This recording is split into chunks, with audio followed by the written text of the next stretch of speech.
바벨론에 의해서 너희들이 이렇게 피난 가게 되고 포로가 될 것이다 라는 것을 에스겔의 행동규언을 통해서 예표하고 있는 말씀인 것이죠. 1절, 2절을 보겠습니다. 시작. 또 여호와의 말씀이 내게 임하여 이르시되 인자야 내가 반역하는 족속 중에 어떠하는가 그들은 물론이 있어도 보지 아니하고 들을 귀가 있어도 듣지 아니하니 그들은 반역하는 족속이니라. 자, 여러분, 하나님께서 신의 산 언약을 통해서 이스라엘 백성들을 신의 산은 결국은 뭡니까? 부부 언약이거든요.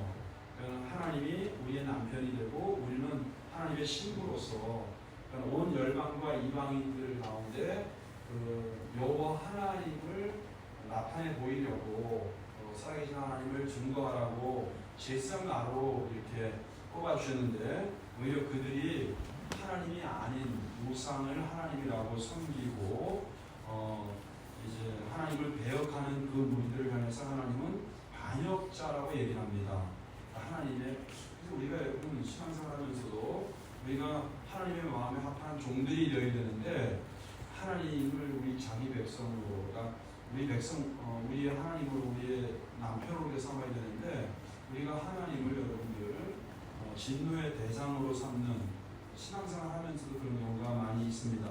하나님은 우상을 섬기고 말씀대로 살지 않는 백성을 향해서 반역자다, 반역하는 족속이다 이렇게 말씀을 하고 있죠. 근데 그 앞에 보니까 그들은 반역하는 족속이라고 하면서도 그들의 그 상태에 대해서 이렇게 이제 부사적인 표현을 하고 있는데 그들이 반역하는 그들이 어떤 상태에 있냐? 볼 눈이 있어도 보지 아니하고, 그러니까 뻔히 듣고 볼 수 있음에도 불구하고 일부러 고의적으로 보지 않고 않는다는 거예요. 그러니까 하나님의 행하심을 하나님을 바라볼 수 있음에도 불구하고 하나님이 살아계심을 알 수 있음에도 불구하고 그거를 의도적으로 무시하고 보지 않고 또 하나님의 말씀을 들을 수 있음에도 불구하고 의도적으로 듣지 않는다. 그러니까 이것이 더 큰 죄죠, 여러분들. 그러니까 일부러 고의로 하나님은 그렇게 표현하고 있는 것입니다. 그러니까 뻔히 듣고 볼 수 있음에도 불구하고 의도적으로 일부러 하나님 말씀을 대하지 않고 듣지 않고 순종하지 않는다. 그러니까 자기의 의지적 결단으로 하나님을 배반하는 행위. 이것을 바로 이제 반역, 폐악이라고 볼 수 있는 것이죠. 자, 우리도 그런 것 같아요. 하나님의 말씀을 성경을 읽다가 또 하나님께서 나에게 감동을 주시는 것도 내가 생각하기에 그것이 나에게 유익이 되고 내가 원하는 것이면은 그걸 듣고 순종하는데 내 생각과 다를 때는 우리도 얼마든지 하나님의 말씀을 고의적으로 우리가 내 삶에서 내 마음에서 밀어내는 경우가 얼마나 많은지 모릅니다. 이런 걸 통해서 우리가 또 좀 깨달아야 되겠죠. 자, 3절 시작. 인자야 너는 포로의 행장을 버리고 낮에 그의 목전에서 끌려가라. 내가 내 저를 가는 곳으로 옮기는 것을 그들이 보면 비록 반역하는 족속이라도 꼭 생각이 있으리라. 자, 그러니까 3절도 그렇고요. 4절도 한번 읽어봅시다. 너는 낮에 그의 목전에서 내 포로의 행장을 밖에 내를 끌려가는 포로의 행장을 취하고 절대 너는 그들의 목전에서 밖으로 나가기를 포로되어 가는 것을 취하라. 자, 그러니까 3절 4절은 뭐냐면 에스겔에게 인자야 여기서는 이제 너무나도 연약하고 깨어지기 쉬운 인간의 어떤 그 상태를 이렇게 여기서 표현하는 겁니다. 여기서의 인자는 그러니까 깨지기 쉽고 연약한 그럴 것 같은 이런 인간의 모습을 이렇게 부르는 거고, 그 다음에 이제 에스겔에게 3절 4절에서는 마치 포로가 되어서 잡혀서 끌려가는 사람의 행동을 취하라는 거예요. 행동예언, 행위예언이시죠. 자, 그러면 너의 그러한 그 포로로 끌려가는 행위를 보게 되면은 또 포로의 행장을 꾸미고 포로처럼 끌려가는 액션을 보게 되면 그들이 반역하는 족속이라도 혹시 그 행위예언을 통해서 그들이 회개하지 않겠는가? 꼭 그들이 깨달을 수 있지 않겠는가? 여기서 생각이 있으리라는 혹시 그들이 깨달을 수 있지 않겠는가? 이제 이런 말이거든요. 자, 5절 시작. 너는 그들의 목전에서 성경을 들고 그리로 가라 옮기되 6절 캄캄할 때에 그들의 목전에서 좁게 메고 나가며 얼굴을 가리고 땅을 조준할지어다. 이는 내가 너를 세워 이스라엘 족속에게 징조가 되게 함이라 하시기로. 자, 그러니까 실질적으로 그들의 목전에서 이런 행위를 하게 되는 것인데 6절에 보니까 이제 어깨에 이렇게 포로의 행장을 메고 나가며 얼굴을 가리고 땅을 보지 말지어다. 이제 이런 것들이 당시 어떤 그런 포로된 어떤 그런 상태의 액션인데 그대로 지금 포로의 모습을 하고 있으라는 거고 그런 것 자체가 하나님이 그들에게 보여주는 징조, 예표가 될 것이다. 실적으로 6년 뒤에 바벨론이 이스라엘을 586년에 완전히 침략해서 이제 완전히 587년에 멸망시키는 느부사라단이 결국은 이제 느부갓네살 왕에게 예루살렘을 완전히 멸망시키고 회파하고 난 다음에 수많은 포로들을 잡고 적경 지역에서 기다리고 있던 느부갓네살 왕에게 끌고 가서 거기서 선별적으로 곤란해서 바벨론을 끌고 갈 수 있는 포로들, 그렇지 않은 사람은 뭐 수십만 명을 인산인해가 될 정도로 많이 죽였다고 하잖아요. 그 역사가 요세푸스의 기록에 의하면. 근데 이제 실적으로 6년 뒤에 이런 끔찍한 엄청난 재앙이 임하는데 하나님이 에스겔에게 이런 포로 행장을 통해서 그것이 실적으로 이루어지는 징조, 예표가 되게 할 것이다. 이렇게 이제 하나님이 말씀을 하신 거거든요. 6절까지. 자, 하나님도 이렇게 말씀을 했어요. 자, 7절 시작. 내가 명령대로 행하여 낮에가 내 행장을 끌려가는 포로의 행장까지 내놓고 저물에 내 세속으로 성벽을 끌고 감당할 때 행장을 내다가 그들의 목전에서 어깨에 메고 나가니라. 7절은 하나님께서 그 전에 5절, 6절에서 4절부터 하나님이 이렇게 행위 예언을 해라. 포로 행장을 꾸며서 포로로 끌려가는 것과 같은 행동 예언을 해라는 것을 그대로 지금 했다는 것이죠. 7절에 보니까. 자, 그리고 8절에 이제 또 하나님의 말씀이 임합니다. 시작. 이튿날 아침에 여호와의 말씀이 또 내게 임하여 이르시되. 자, 사랑하는 여러분, 우리에게도 하나님의 말씀이 임하기를 바랍니다. 자, 말씀을 듣고 말씀이 들려지고 말씀이 임하면, 즉 이 말씀은 여러분 우리에게 레마의 말씀입니다. 어떤 한 말씀이 내 생각에 꽂히고 내 마음에 꽂히고 레마로 그 말씀이 살아 역사한 나에게 하나님의 능력의 말씀이 되면 그 말씀 한 구절 때문에 우리의 삶이 달라지고 우리의 병이 치유가 되고 우리가 정말 하나님의 어떤 특별한 소유로서 우리가 새로운 삶을 살 수 있는 그런 동기부여가 될 수 있겠죠. 레마의 말씀이 저와 여러분에게도 교회에게도 임하길 바랍니다. 또 내게 임하여, 그렇죠? 우리 하나님 말씀을 자꾸 우리가 받아야 됩니다. 9절 시작. 인자야 이스라엘 족속 혹은 반역하는 족속이 내게 복귀를 무엇을 하느냐. 이 말씀은 뭐냐면은 그 행동 예언을 하게 되면은 그 반역하는 족속이 에스겔에게 너 지금 뭔 짓거리 하고 있어? 이렇게 묻는다는 거예요. 응? 네가 내게 묻기를 무엇을 하느냐? 응? 그렇게 말하지 않겠냐는 거예요. 이상한 그들이 보기에도 미친 놈인가 저거? 지금 전쟁통도 아닌데 피난민 행렬을 하고 있네? 포로로 끌려가는 흉내를 내고 있네? 어떻게 잘못된 거 아니야?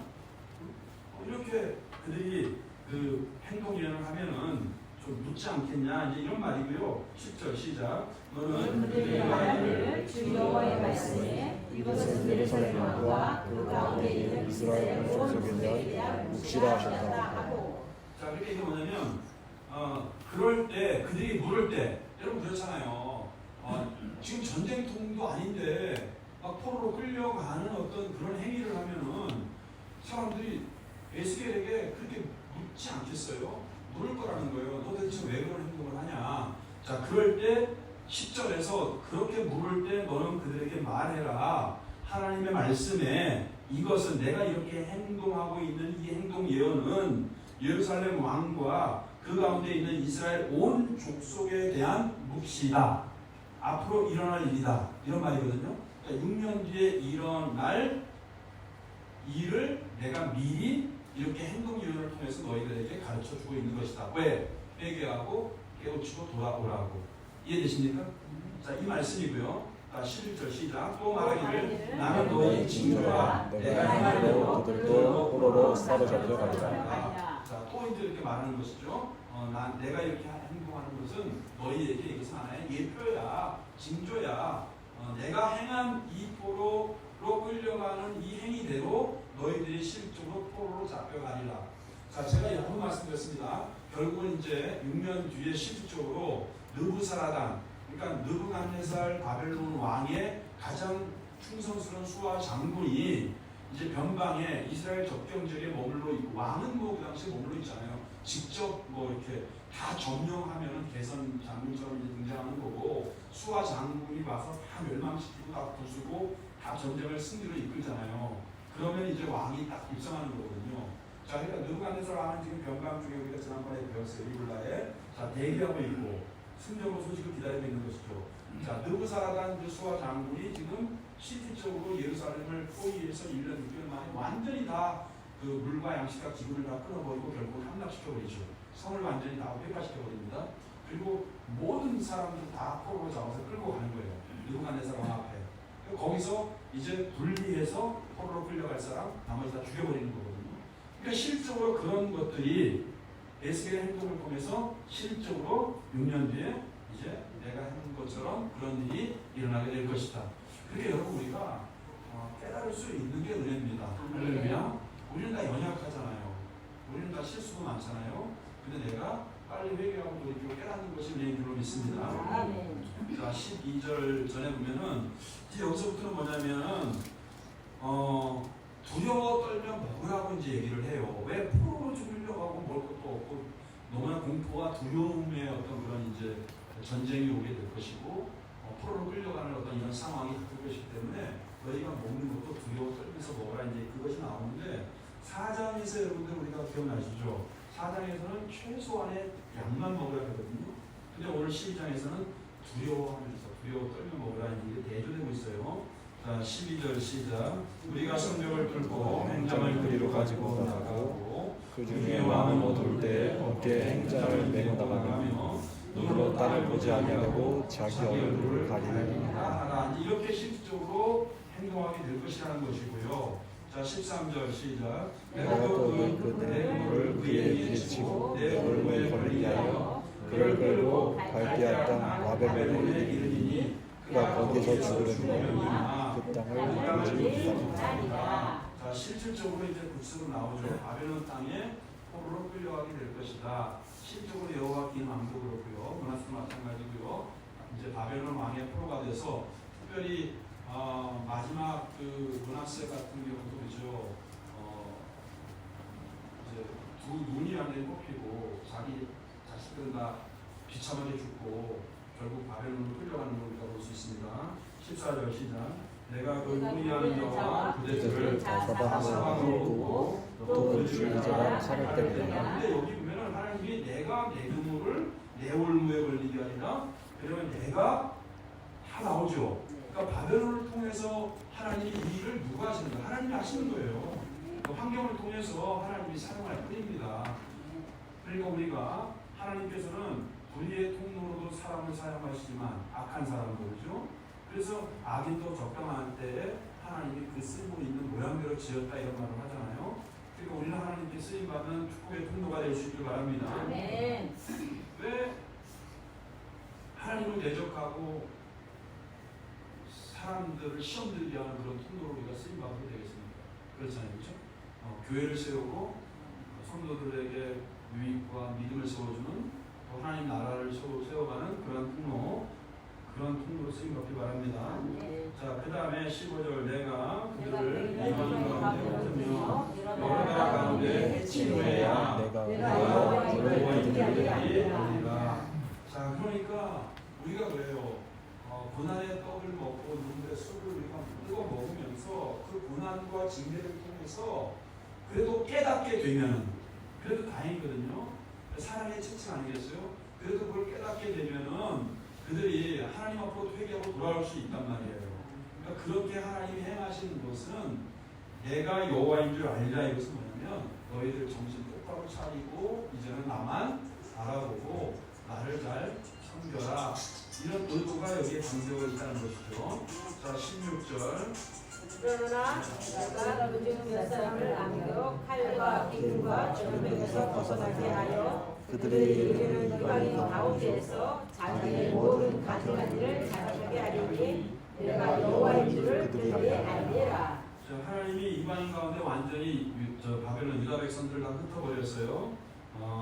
그런데 16절은 뭐냐면 그 중에서도 몇 사람을 남겨 남은 자가 있다는 것을 보여주고 있는 거거든요. 휴대폰을 진동을 해주세요, 강사님. 예배 시간에 진동을 누가 좀 해주세요. 잘 못하면.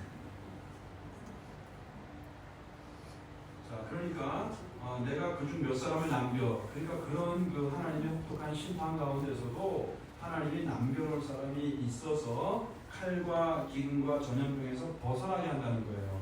자, 그리고 그들이 이르는 이방인 가운데 여기가 어디예요? 바벨론이죠. 그들이 이르는 이방인이 어디예요? 바벨론이란 말이에요. 그러니까 바벨론 자기들이 지금 포로로 끌려간 그 바벨론에서도 하나님께서 그 남겨둘 사람을 하나님이 선택하셔서 거기서 자기들이 행한 모든 가증한 일, 여기서는 우상 숭배라고 쓰세요. 우상 숭배, 가증한 일은 성경에서 이제 원문에 보면은요, 이 가증한 이런 게 가증한 일, 가증한 이런 게 그 우상으로 나와요. 우상을 섬기는 행위로 나와요. 근데 이게 참 히브리 말도 재밌어요. 우리 한국말로 좀 그러니까 재밌는 표현인데 토예바예요. 토예바. 한번 따라오세요. 토예바. 그러니까 우상을 섬기면 토예바다. 토예바. 가증한 일. 그러니까 내가 우상을 섬기고 내가 잘못 산 것에 대해서 내가 회개한다는 거예요. 자백한다는 거예요. 할렐루야.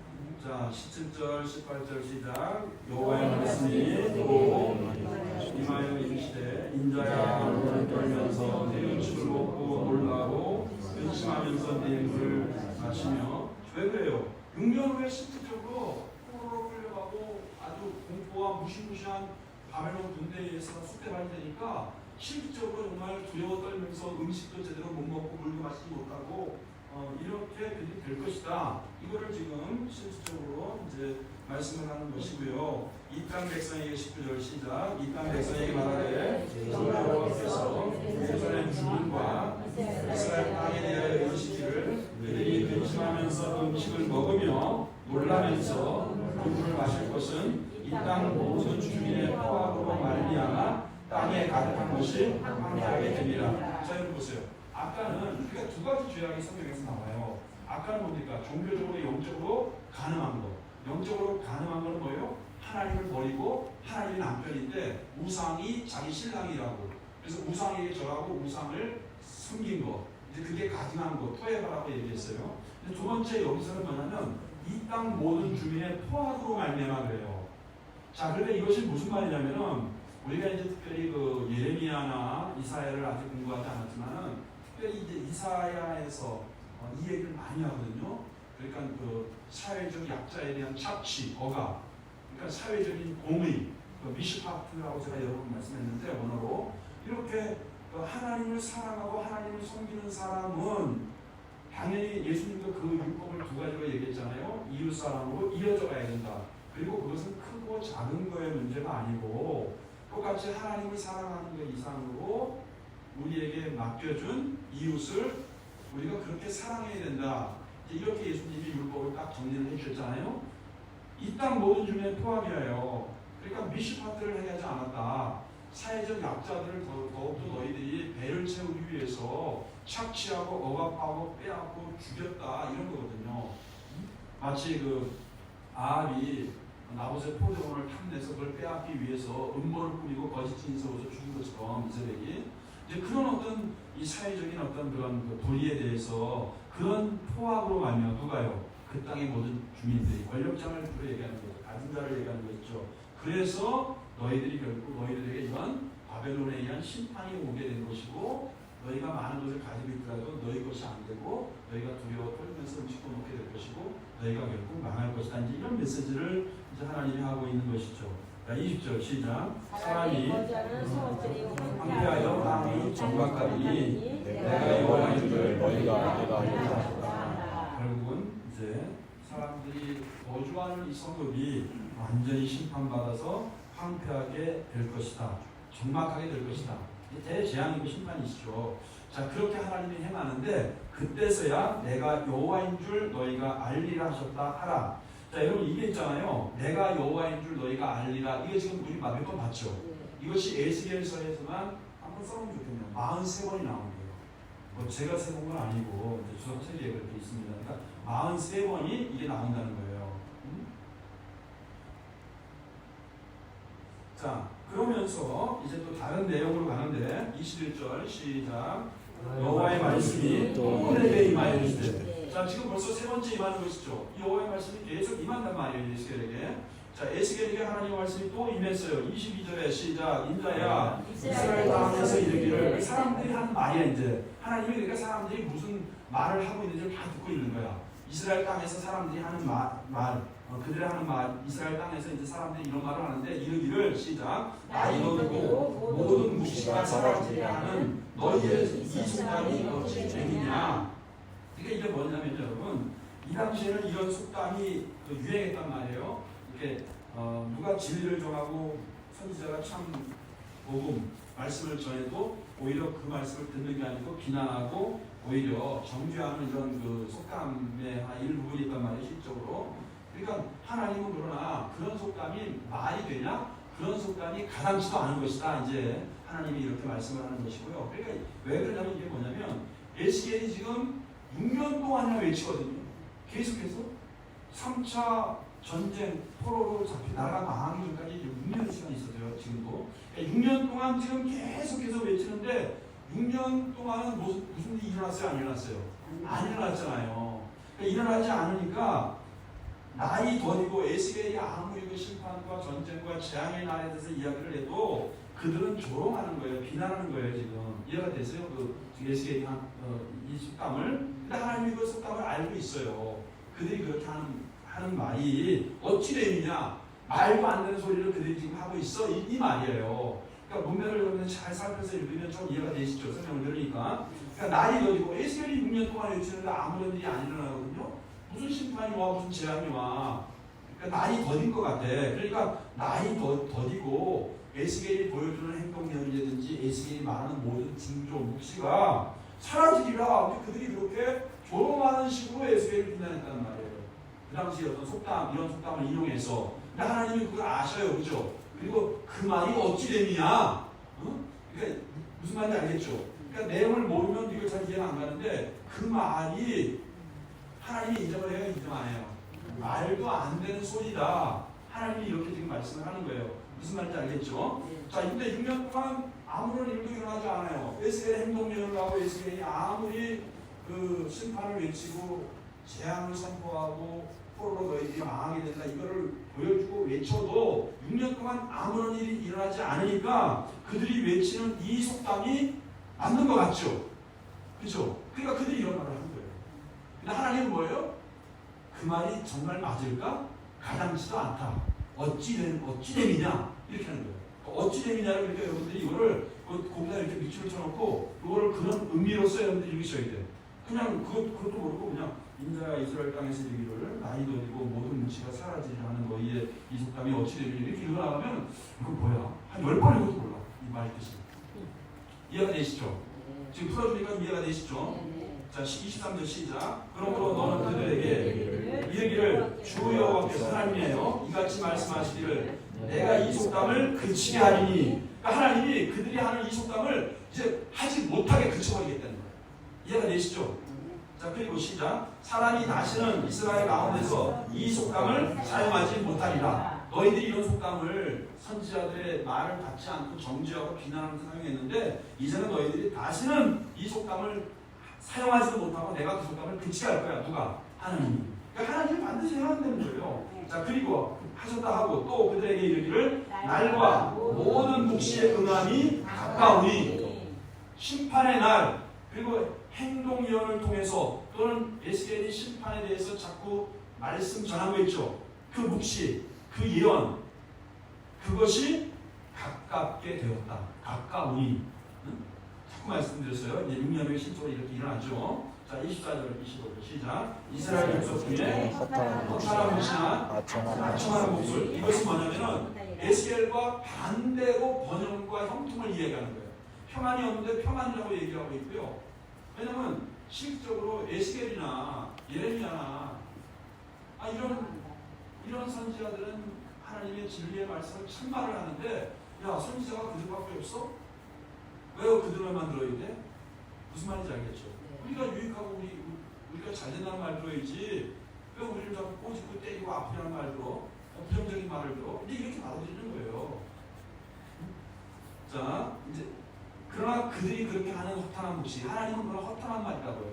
거짓 예언을. 또 그렇게 사람들한테 아첨하는 말들이 있죠. 그런 행위들, 그런 것들을 하나님은 이제 못하게 할 거라는 거예요.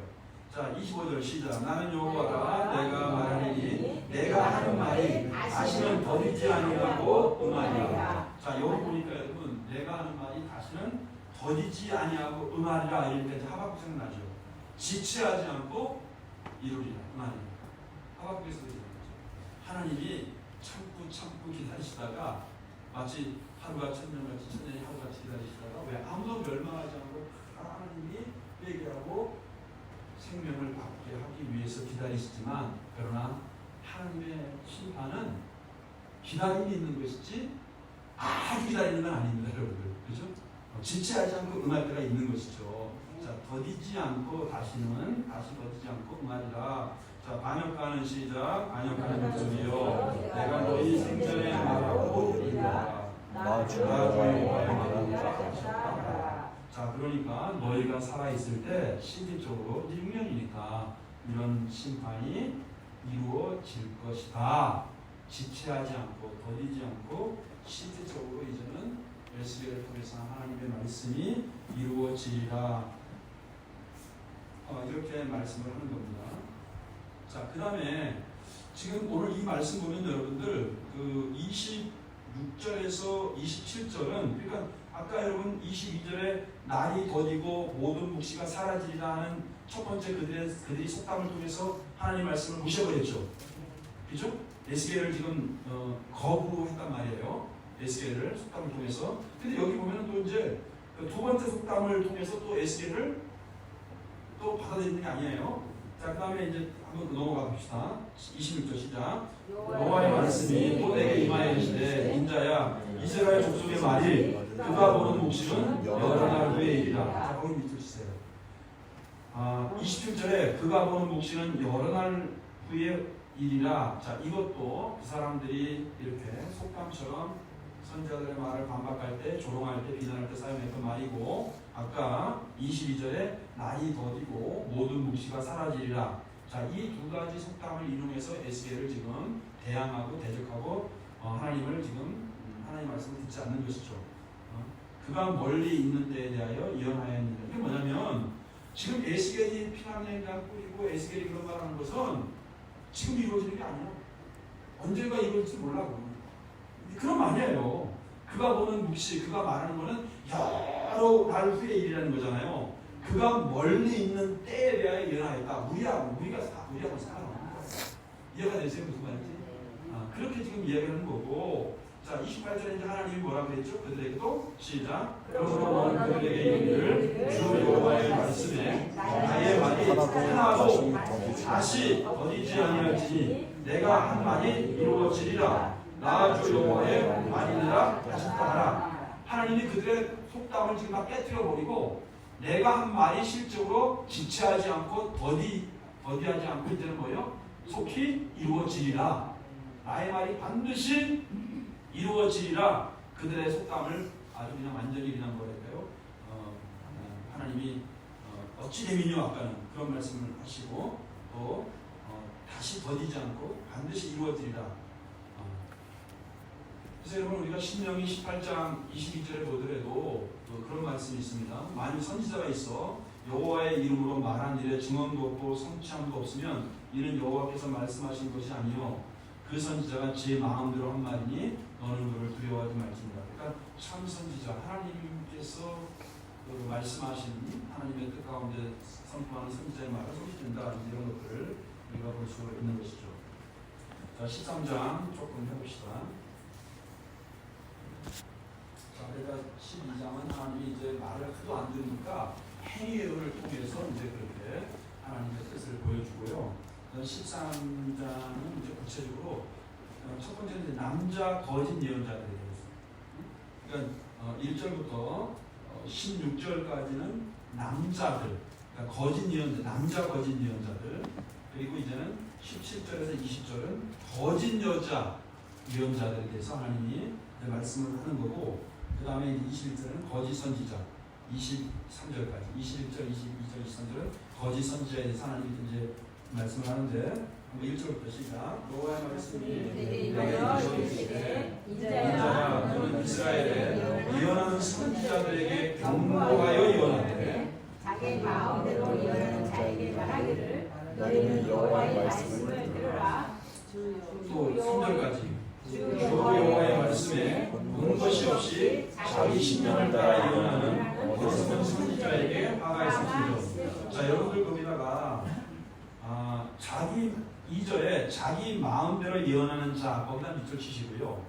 그 다음에 3절에 자기 심령을 따라 예언하는 이게 같은 말이거든요. 그러니까 자기 마음대로 예언하는 자 그리고 자기 심령을 따라 예언하는 자. 그럼 우리가 이거 참 굉장히 조심해야 됩니다. 지금도 이제 뭐 어떤 모교회 같은 경우는 실제로 뭐 예언학교 뭐 이렇게 하면서 이제 훈련을 시켜요. 그래서 막 기도하게 해서 혹은 어떤 사람을 위해서 예언해준다 그랬고 막 그 사람을 위해서 기도해준다 하면서 그 당시 자기가 마음에 드는 생각 있죠. 그게 하나님이 그 사람에게 하는 예언이라고 이제 막 이렇게 그러면서 이제 예언을 막 그렇게 훈련시킨단 말이에요. 여러 사람이 이렇게. 근데 우리가 이제 물론 하나님이 사람의 마음을 통해서도 하나님이 그런 생각을 줄 수 있어요. 제가 볼 때는 없는 건 아닙니다. 그러나 그것이 100% 하나님께서 왔다 이렇게는 여러분 절대 주의해요. 왜냐면 우리가 내 생각대로 우리는 여러분 다 인간은 굉장히 불순물이 많아요. 우리는 다 죄악에 뜬거고 죄악의 찌꺼기가 많기 때문에 우리가 자칫 잘못하는 여러분 우리가 이 사역자들이 굉장히 조심해야 됩니다. 그렇기 때문에 내가 내 마음의 감동을 가지고 하나님이 나에게 이런 어떤 그 예언을 주셨다. 이거 조심해야 돼요.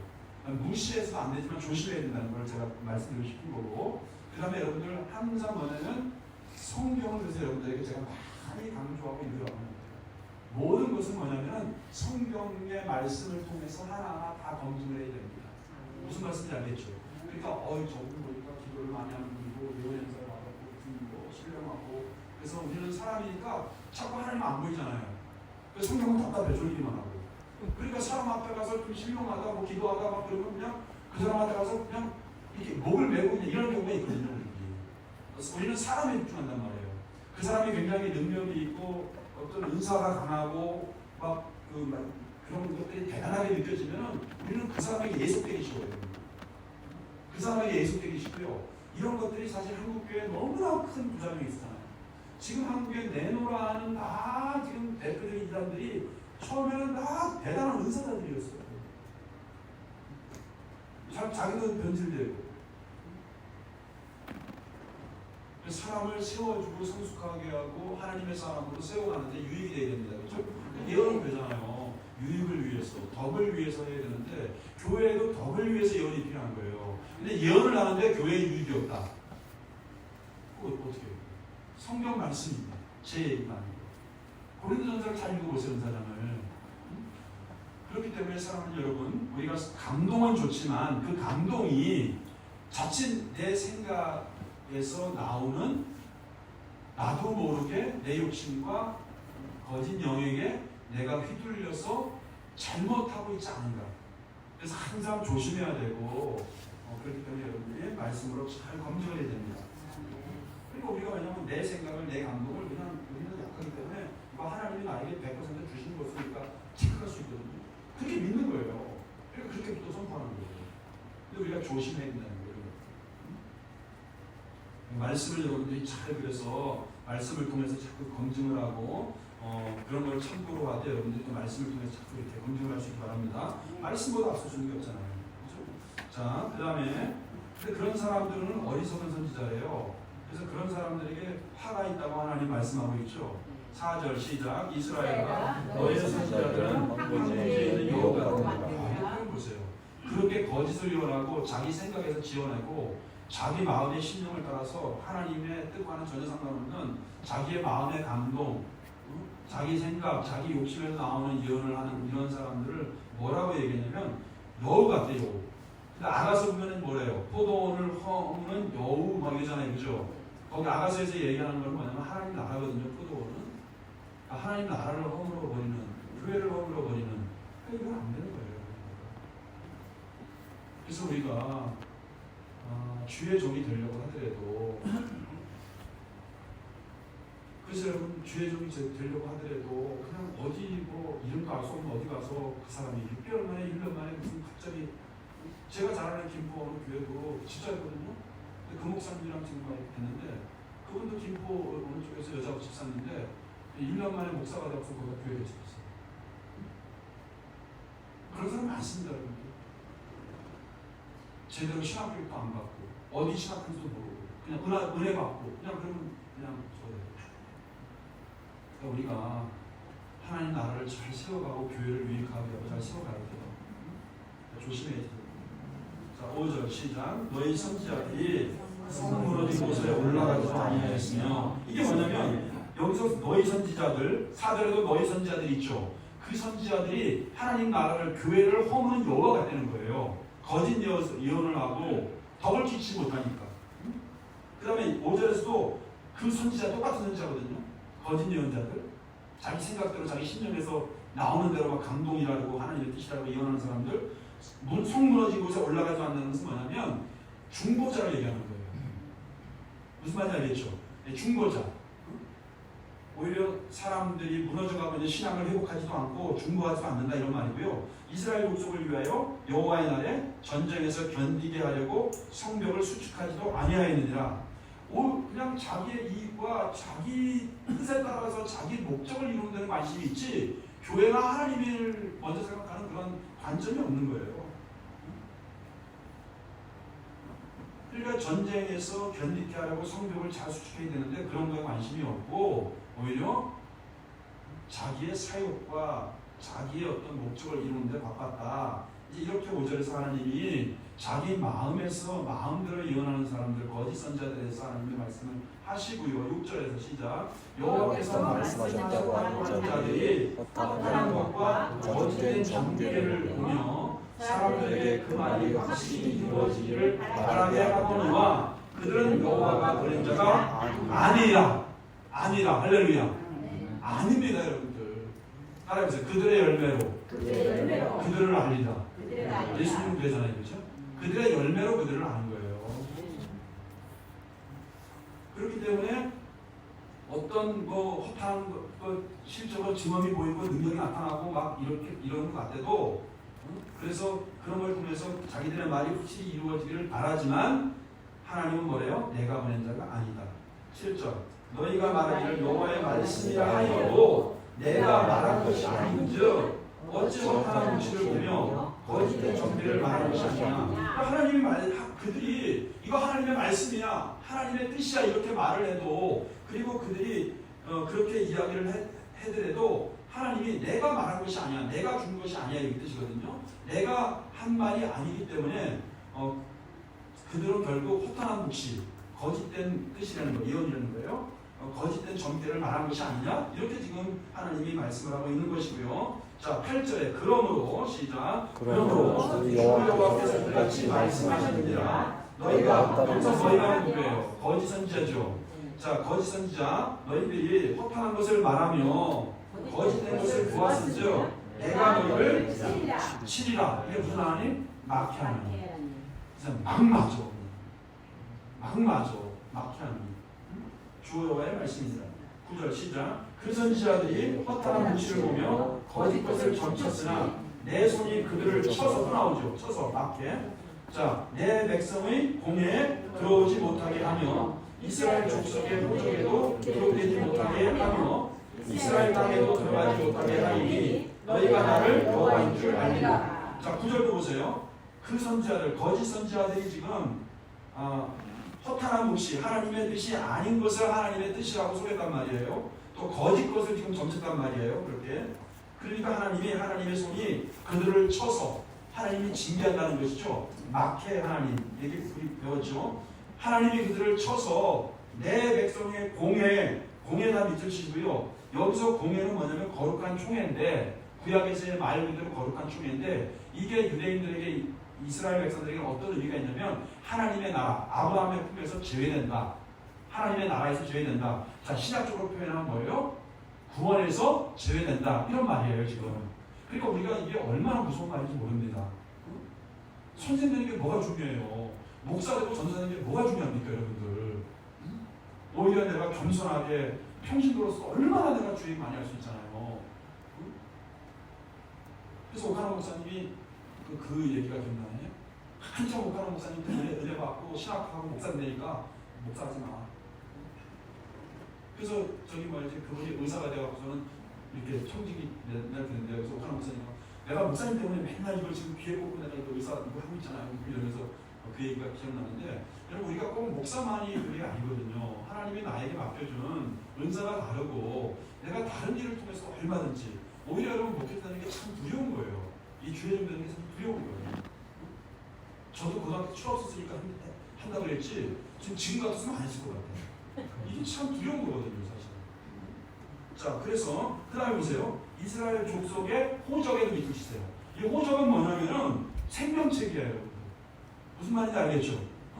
호적에서 기록되지 못한다는 것은 결국은 하나님의 나라 아브라함 유대인들 공동체에서 제외시킨다는 거거든요. 신약으로 얘기하면 생명책에서 내가 너를 제외하리라 이 말입니다. 그리고 이스라엘 땅에도 가나안 천국을 예상하는 거 아니겠어요? 하나님의 나라에도 들어가지 못하게 한다. 나를 여호와인 줄 압니다. 누구에게 이렇게 얘기할까요? 거짓 예언을 하는 남자 거짓 예언자들.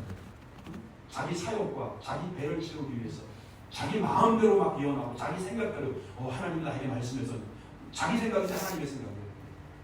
무슨 문제가 되겠죠? 자 이런 말을 해요. 10절 시작. 이렇게 칠 것은 그들이 내 백성을 유혹하여 평강이 없으나 평강이 있다 하니라. 어떤 사람이 담을 쌓을 때 그들이 회치를 하느니라. 이런 보세요 지금. 이렇게 그들을 칠 것은 왜 하나님이 그들을 치냐고 하면은 백성을 유혹한다는 거예요. 첫 번째는. 백성을 유혹한다는 거예요. 두 번째. 평강이 없어요 실제로. 당신 그렇게 살면 평강 없어. 근데 평강이 없는데 잘 살고 있다. 너 지금 문제 없다. 뭐 평강이 있다. 계속 이렇게 속인다는 거예요. 응? 그리고 세 번째. 어떤 사람이 담을 쌓는다는 건 뭐예요? 그 사람의 담이 지금 무너졌다는 거죠. 영적으로 신앙의 담이 무너졌다는 것이죠. 신앙의 하나님과의 관계에서 보세요. 내가 지금 신앙적 담이 무너졌어요. 내가 담이 무너졌는데 담을 지금 뭐예요? 수축하고 다시 세워야 되는데 무너진 담에다가 그냥 좀 곰팡이가 섞여 거기다가 무너진 담에다가 지금 뭐예요? 그 그냥 예쁘게 그냥 티 안 내게 그거만 칠하고 되는 거예요. 회칠하고 되는 거야. 회칠이 중요해요? 수축하는 게 중요해요? 그러니까 이 사람들은 근데 그렇게 안 한다는 거야. 그러니까 내가 그들을 친다. 이해가 되세요? 무슨 말인지? 자 그렇게 말씀하시는 거고 이게 시간이 없지만 여러분 16절까지는 한 단락이기 때문에 해야 되겠습니다. 자 그러므로 너는 회칠하는 자들 거짓 선지자죠. 그들에게 이르기를 그것이 무너지리라. 폭우가 내리며 큰 우박부리가 떨어지며 폭풍이 몰아치리니 그 담이 무너진즉 어떤 사람이 너에게 말하기를 그것의 칠한 해가 어디 있느냐. 그렇죠. 다 무너져 버렸는데 칠한 게 무슨 뭐 보이긴 하겠어요? 무슨 소용이 있겠습니까?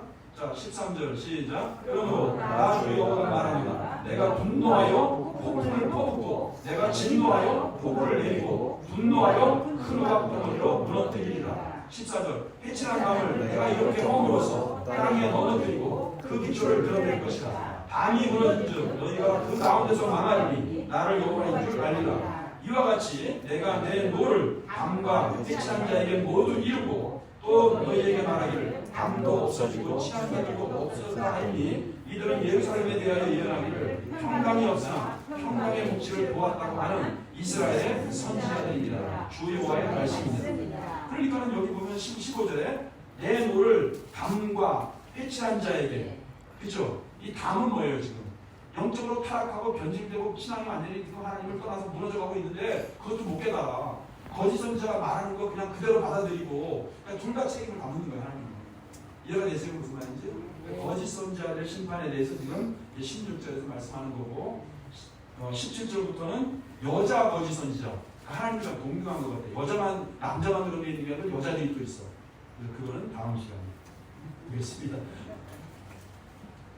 아이고 여러분 재미있고 좀 잘 이해가 돼야 되는데 좀 딱딱하긴 하지만 선지자가 원래 그렇습니다.